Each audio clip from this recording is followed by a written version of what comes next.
theme music. Sit on the throne and you can never move it. I hear my destiny is calling. So say hello to the champion. Say hello, say hello. All these wins starting to feel spiritual. They think that is magic. Welcome to the late show. I be King James version when I'm on the West Coast. So say hello to the champ. Let's go. We just want our respect. Our organization want their respect. Laker Nation want their respect. And I want my damn respect too. They say hello to the champ. Just a few weeks after winning yet another NBA championship, the Lakers have already pretty much renovated that entire roster. They picked up the top two bench scorers in the NBA in Dennis Schroeder and Montrezl Harrell. Also improved their three-point shooting by adding Wesley Matthews to a team that ranked 21st in three-point percentage last season. And re-signing KCP to a new 3-year deal, yeah, that should help in that area also. All right, to dig a little deeper into NBA free agency, we've got our front office insider Bobby Marks with us. And give Rob Pelinka and that front office in LA a lot of credit for what they've done for the team that's about to be defending a championship. But considering what they've done, what else can they do? Yeah, rarely do we see a team flip their roster over, right? Of course, they still have LeBron James and Anthony Davis, but Wes Matthews, Montrezl Harrell, and Kentavious Caldwell-Pope, of course, is back. Dennis Schroeder, they've added. Now, this is what they have left to do. They've got 4 roster spots. Mm-hmm. They only have the veteran minimum exception that's worth about $2.6 million. But here's the challenge. They are hard capped, so you need to fit those spots under that number, $6.5 million. The challenge becomes is, and here's a player that's being linked to them, is a player like Marc Gasol. To get Marc Gasol, it's got to be on the veteran minimum exception, unless you can try to work out a sign and trade, possibly for someone like JaVale McGee. The hard part is he only makes $4 million, so you've got to make the money work. But so far, this team has really reshaped itself. Best team in the West right now. Yeah, it'd be interesting if Gasol wants to go west and try to win a second NBA championship.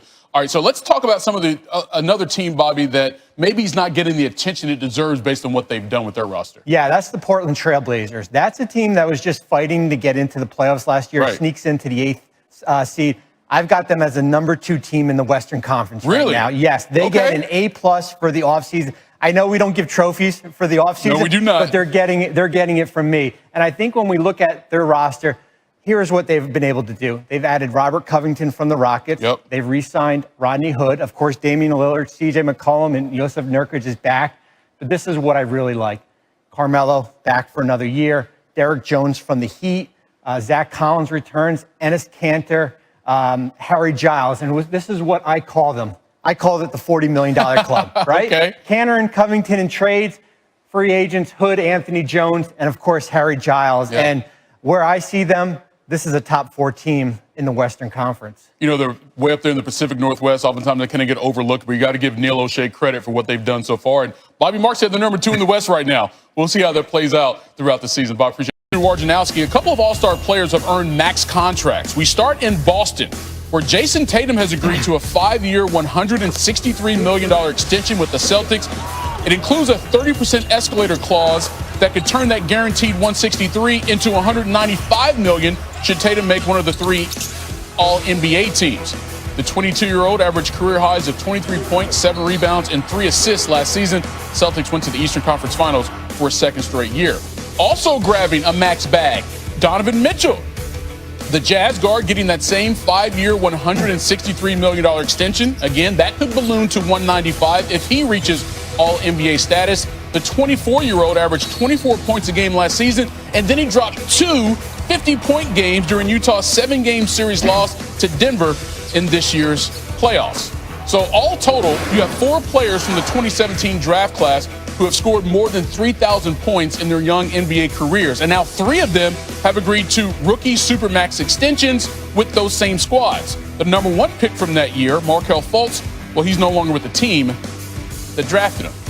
Well, with us, though, is the aforementioned Adrian Wojnarowski. And, you know, what would I say to most NBA fans? They look at these deals, they felt like no-brainers for both the player and the squads. But let's start with Mitchell and the reason that he wanted to stay in Utah, and they were doing everything to keep him. Yeah, there's a great relationship there with Donovan Mitchell, not just that organization, but that community. And he came to them right at the draft, right before Gordon Hayward left in free agency. That was a wounded city. And immediately he gave them hope. And they realized very quickly they had a superstar and a player to build around. And now he comes back You saw what he did in the bubble, and a player that really has blossomed. You've seen as a man, and you see him at the forefront of the social justice movement this summer in the league, and he's had a strong voice with that in that Salt Lake community, and you'll see a lot of that going forward. And he's just the kind of person that new ownership there, Ryan Smith, their front office, that they want to build around. We often talk about players that are face of the franchise. He's definitely that there in Salt Lake City. All right, but let's go over to Boston. Jason Tatum, I mean, he really emerged as a star this past season. Granted, they got some young talent in that squad, but that seems to be the building piece for this team going ahead. Absolutely, especially you've seen some stars come and go from Boston. Max players, Kyrie Irving, Al Horford, and then Gordon Hayward. But Jason Tatum is the player now, 5 years, close to $200 million, like Mitchell, with one more All-Star appearance. And you've already seen with Tatum, he is a player. He can be the best player on a championship team. And, you know, for this Celtic organization with such a history of great ones, he's one you imagine up in the rafters someday. It's not easy to get your number up there, but you imagine it up there. And he's now, for them, with Jaylen Brown and, this young core they have, he's the centerpiece. Yeah, give a lot of credit to Danny Ainge, not only just drafting Jason Tatum out of Duke, but realizing that he could be a cornerstone for this organization going forward. Woj, as always, appreciate the time, brother. Thanks, Mike. All right. Well, this is where the Lakers are right now, and it is rare for a championship team to kind of flip this whole roster. And first, we saw the move with Dennis Schroeder trading for Danny Green. He replaces Rajon Rondo. Wesley Matthews was signed for the biannual exception, replaces Kentavious Caldwell-Pope. Oh, we can't get him in there. Montrezl Harrell replaces Dwight Howard. Nope, touchscreen's not working, but they're in there. Trust me, they're in there. And when you look at their resume, as far as what they have with that roster, 6 roster spots open. They've got bird rights on Kentavious Caldwell-Pope. They still have the veteran minimum exception, and they're $14 million below the luxury tax. They still have some work to do here, but as you could see, this roster has totally flipped. The Montrezl Harrell signing, Wesley Matthews, Dennis Schroeder in the trade, and you still have, of course, LeBron James and Anthony Davis. He's not a free agent, but he is unhappy. What's next for James Harden? How about Vince Carter on the best fit for Harden? That's later on. De'Aaron Fox is their point guard of the future, agreeing to sign him to a max extension for at least $163 million over 5 seasons. His richest contract in franchise history, surpassing Chris Webber. League's reigning 6th man of the year, Montrezl Harrell, agreed to a 2-year deal with the Lakers, worth $19 million with a player option in year 2. Harrell ranked 2nd in the NBA in scoring off the bench at just over 18 points per game. And Danilo Gallinari cashed in with the Hawks, agreeing to a 3-year, $61.5 million deal. He should help an Atlanta team that shot just 33% from the 3 last season. That was the worst in the NBA. Oh, look at old Dwight Howard. I'm staying right where I belong. Laker Nation, I love y'all. Purple and gold never gets old. That's how it started. That's what he said. But what did he mean? He shuffled off to Philadelphia before the day was done. We got just the man we need to talk to, Adrian Wojnarowski, joining us now on SportsCenter. So, Adrian, let's start at the top with the Lakers. Even as they won a championship last year, there were lots of questions about the depth and what they do outside of LeBron James and Anthony Davis. They got some answers. They added Dennis Schroeder and now Wesley Matthews and Montrezl Harrell. What's going on with L.A.? Yeah, they certainly had to address that center position once Dwight Howard headed to Philadelphia to play for Doc Rivers and Daryl Morey. And Montrezl Harrell comes from the Clippers, where he was, a very productive player. But they get him at essentially the mid-level exception, at 2 years, $19.5 million with a player option on year 2. And the priority for the Clippers was keeping Marcus Morris, and they're going to do that with a 4-year, $64 million deal, I'm told. So Anthony Davis, no need to worry in L.A.? Yeah, Anthony Davis will be back with the Lakers. He's going to take some time to decide, I'm told, at least through Thanksgiving next week, about how he wants to structure his deal with L.A. And, he certainly has several options in terms of the length. One option for him will be to get his contract lengthwise on par with LeBron James. That would be essentially a 3-year deal with a player option after the second year, and then he and LeBron would be contractually aligned. They obviously share the same agent, Rich Paul. All right, so meanwhile in Boston, Gordon Hayward opted out of his contract with the Celtics, but he may not be leaving. What's going on? He still has, Hayward does, several options. His agent, Marc Bartelstein, has been talking with several teams on sign and trade scenarios where the Celtics would get back some players from, or perhaps picks from a team, and it would allow Hayward to do a multi-year, $100 million type deal, which is, he would like to get a long-term deal here. New York is offering, a bigger number on shorter years. That is an option for him. The Pacers and the Celtics had gone back and forth and talked.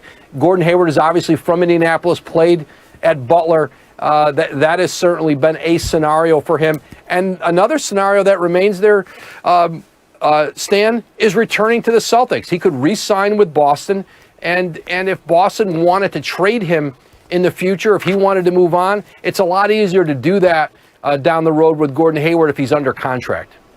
The Hawks add some shooting with Danilo Gallinari, 3 years, $61.5 million. What are they thinking when it comes to roster building? Well, they have a very talented young core Travis Schlenk has built in Atlanta, led by Trae Young, certainly. But they're a team that wanted to start to compete to get into playoffs. And you don't do that with young players. You do it with accomplished veterans like Gallinari. 3 years, $61.5 million for Gallo. The most ever for a player over 30 who's never played in an All-Star game. That's an interesting fact on that deal. But he is a guy who can score the ball all over the floor. And I don't think the Hawks are done. They have more cap space. There's some more veteran players out there that they would like to add. They want a team that's going to compete a little closer to that 8th seed in the Eastern Conference. The Nets thinking even bigger than that in the Eastern Conference. They keep Joe Harris. General Manager Sean Mark said that was their biggest priority in free agency, and they got it done. Very interesting situation in Brooklyn. What's going on there? 4 years, $75 million for Joe Harris. Listen, his career has blossomed with the Nets, and he was essentially out of the league when they brought him in there, and he's turned it into a massive contract. Kyrie Irving, Kevin Durant. When you have players like that who command the kind of defensive attention those two do, when you have a shooter like Joe Harris out there, it was the kind of player that Sean Marks and new coach Steve Nash did not want to lose, and they keep Joe Harris now at that $75 million deal. And you're starting to see that Nets team. They brought in Bruce Brown from Detroit, and you're seeing their backcourt. Adding some backcourt depth and then solidifying it with Joe Harris. Meanwhile, Sacramento is convinced that it has found the centerpiece of its franchise moving forward. De'Aaron Fox, he signs a max deal, $163 million, maybe up to $200 million. So what's the thinking there in terms of building around him? Yeah, he has been for them a high draft pick with the Kings who has developed, blossomed, and they're going to continue to build around him. Tyrese Halliburton came in the draft from Iowa State. They love the idea of playing him there. Buddy Hield in that backcourt. And now you're going to see a couple of the other rookie extensions. Jason Tatum, Donovan Mitchell. Those are two other players who are eligible for similar